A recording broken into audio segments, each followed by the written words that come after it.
اللہ سے ڈرتے رہو اور سچوں کی صحبت اختیار کرو. اللہ سے ڈرتے رہو اور سچوں کی صحبت اختیار کرو. جانتے ہیں آپ حضرات کے ایمان والوں سے خطاب ہو رہا ہے، دو چیزوں کا مطالبہ ہو رہا ہے، تقوی کا اور صادقین کے ساتھ صحبت رکھنے کا. اب صادقین کون ہے، سچے کون ہیں؟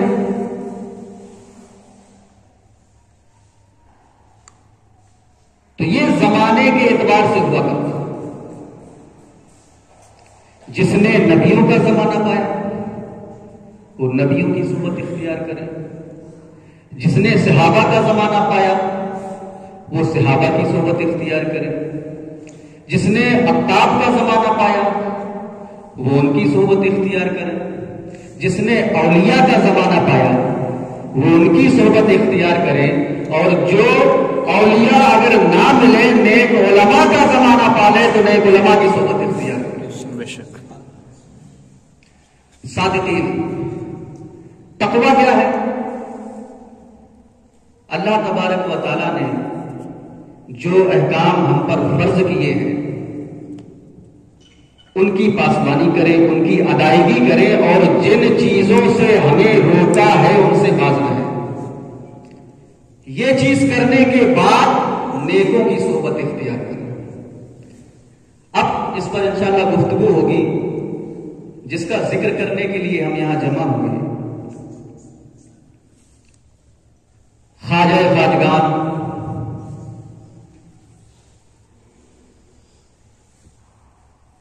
حضور خواجہ غریب نواز حسن سنجری علیہ رحمت و رضوان.